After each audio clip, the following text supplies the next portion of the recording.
Hello children, this is Teacher Mary. I welcome you all to the radio learning program. So this program is produced by REB with support from UNICEF. So I'm going to teach you social studies for P4 learners. So all P4 learners, get ready for the lesson. Get your notebooks, get pens, and get closer to the radio. So all P4 learners, are you ready? Okay, thank you so much. So can we do a recap of what we learned in the last lesson?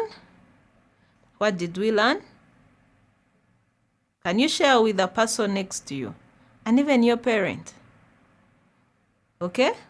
So the last lesson, we learned about communication and the forms of communication. That is what we learned about in the last lesson. Let us have a short break and we continue. Come along and play with us. Welcome back, children. So we are going to learn about elements of the history of Rwanda. Today we are going to learn about the elements of the history of Rwanda, or PreColonial Rwanda, or you can call it traditional Rwanda. That is the history of Rwanda. So you can open on page 99 or 100 in the P4 SST textbook. Open on that page, you will find the topic of today about traditional Rwanda. So, by the end of this lesson, you will be able to describe the political, social, economic organization of the pre-colonial Rwanda. But before we start the whole lesson, let us do a warm-up. Stand up and we sing this warm-up together. Okay, let's sing. Sweetly sings the donkey at the break of day. If you do not feed it, this is what it says. Ooh-oh, ooh-oh, ooh-oh, ooh-oh, ooh-oh. Can we sing it together? Sweetly sings the donkey at the break of day. If you do not feed it, this is what it says. Ooh-oh, ooh-oh, ooh-oh, ooh-oh, ooh-oh. Well done, children. Can you sit down? Okay, so we are going to learn about pre-colonial Rwanda, or we can call it traditional Rwanda. So what do you understand by pre-colonial or traditional Rwanda? What do you understand by that? Now, when we talk about traditional Rwanda, we are talking about the culture, behavior, and practices that have been passed down from one generation to the next in the country of Rwanda. So, pre-colonial Rwanda was the time before Rwanda came under the control of foreign powers.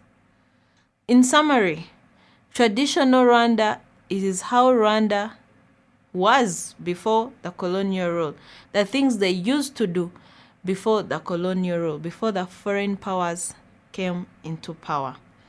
So we are going to look at the political organization, social organization, and the economic organization of traditional Rwanda.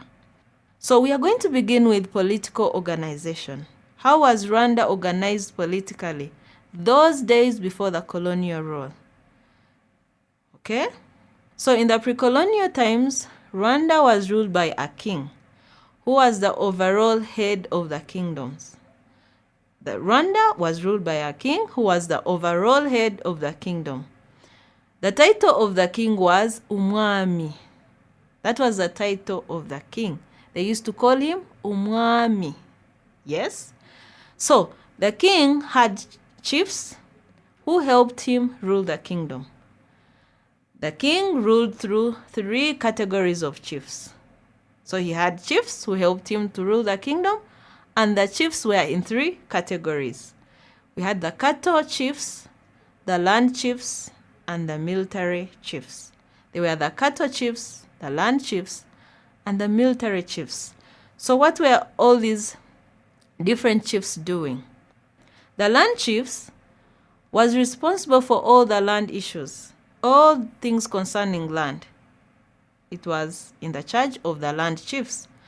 So, the cattle chiefs were responsible for the well-being of animals. Cattle, goats, sheep, all that. It was all under the responsibility of the cattle chiefs. So the cattle chiefs were responsible for all the well-being of animals. So the other chiefs were the military chiefs. Military chiefs were responsible for the defense of the kingdom. They had to make sure the army was strong enough to fight enemies and expand their land. So the military chiefs were always responsible for the defense of the kingdom. They would make sure they strengthen the army and they also fight and expand their land. So there were 3 categories of chiefs: the land chiefs, the cattle chiefs, and the military chiefs. That was the political organization of traditional Rwanda. So now, let us look at the social organization. The social organization, how was Rwanda organized before the colonial rule? So the social organization means the way that people relate to one another in society. It means the way people relate to one another in society. So this includes culture, beliefs, customs, norms, and values. So the way people relate to one another, it will include culture, beliefs, customs, norms, and values. So we are going to look at all these social organization. We are going to look at culture in details, the beliefs, and also the customs. So we are going to look at culture, first of all, the Rwandan culture. How was it organized? So traditional Rwanda, all the Rwandans lived in clans. All the Rwandans lived in clans. A clan is a group of people with a common ancestor. So you need to know a clan is a group of people with a common ancestor. And each clan has a totem. Each clan has a totem to identify it. When crimes are committed or disputes arise, a council of elders could meet to settle the disputes. Whenever crimes were committed or disputes arise, the council of elders would meet to settle the disputes. So songs and dances were very important. That is the culture of Rwanda. In the traditional Rwanda, songs and dances were very important. There were many social events such as wedding parties, naming of children that brought people together. So dances and songs were part of the culture. And traditional games were organized. The games helped people to make friends. Young people would dance during big festivals, especially at the royal court. People mostly ate millet. Young people would dance during big festivals, especially at the royal court. So also people used to enjoy or eat millet, sorghum, beans, cassava, sweet potatoes, bananas. So many kind of crops that were enjoyed in the traditional Rwanda. And you need to know that Rwandans rarely ate meat. They rarely ate meat. They used to eat all these kinds of foods, but they rarely ate meat. Though they would eat it, but on rare occasions. So that was the culture of Rwanda. What about the beliefs? What about the beliefs of traditional Rwanda? So in the traditional Rwanda, Rwandans believed in one God, whom they call Imana. Rwandans believed in one God, whom they call Imana, the creator of all things.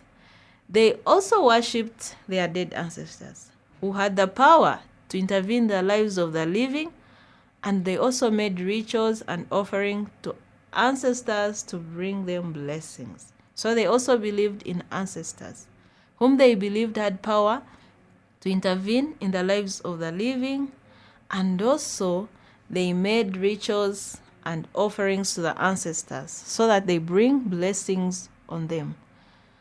Those are the beliefs of the traditional Rwanda. What about norms?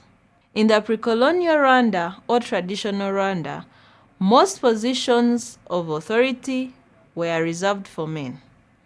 Most positions were reserved for men.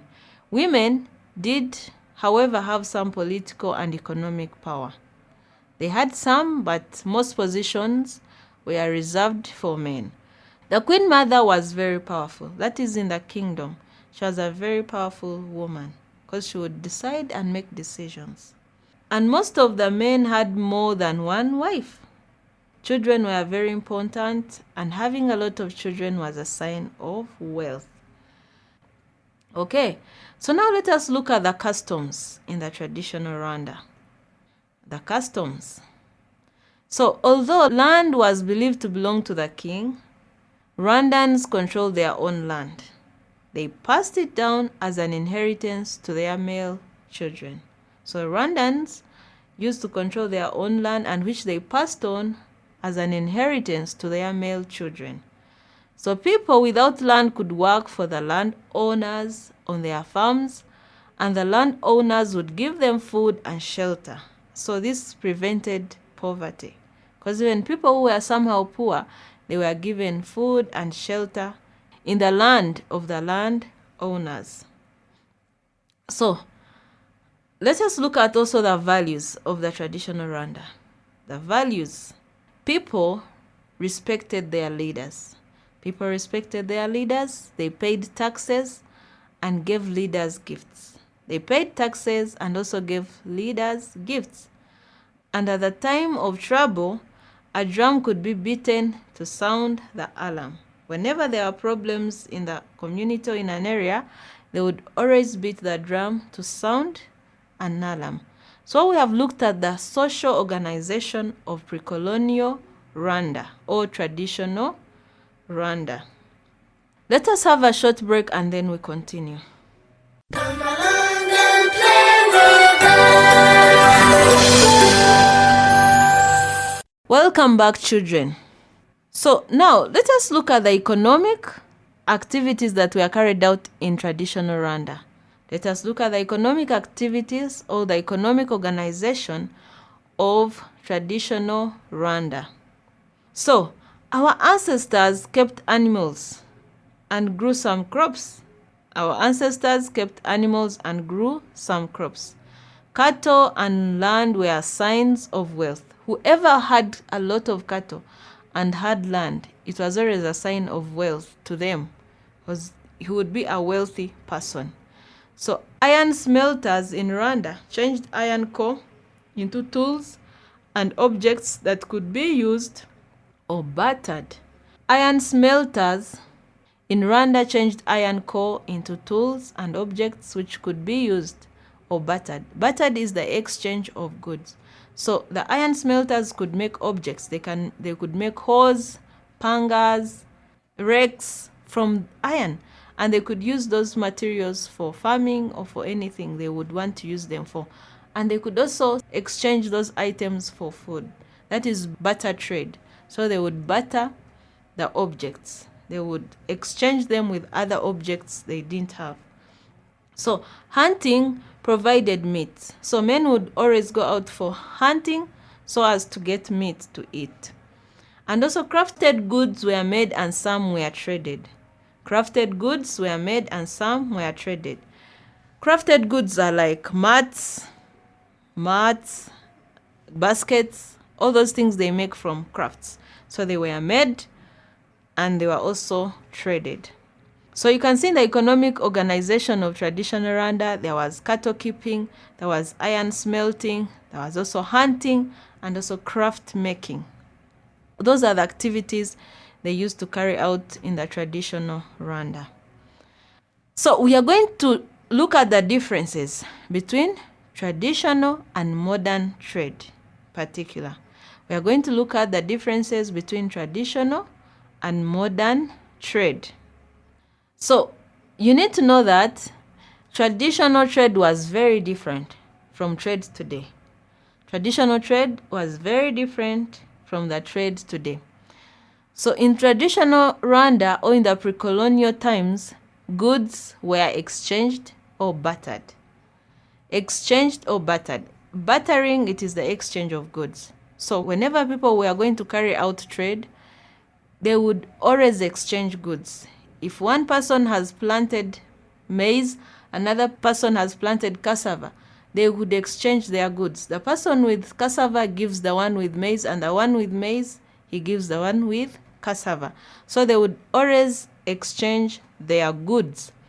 Point number 2, the main goods traded were weapons, animals, and their products, like fish, honey, and agricultural products. So the main goods traded were weapons, animals, and their products. So also fish, honey, and agricultural products were exchanged.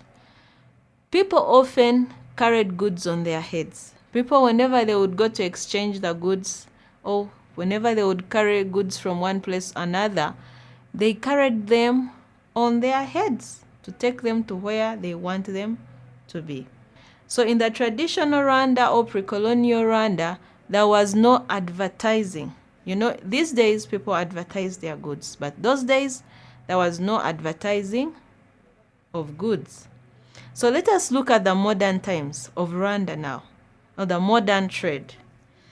So in the modern trade, goods are paid for with money. Goods are paid for with money. We use money or currency to get a good. We don't exchange goods. You can't go to some place and they give you a phone and you exchange with a laptop. No, that one is not happening now. They pay money for goods. In the modern Rwanda, the modern trade, the main goods traded are animals, animal products, agriculture products, finished goods from factories, products from lakes and rivers. Those are the main goods which are traded now. So in the modern trade, goods are carried by trucks.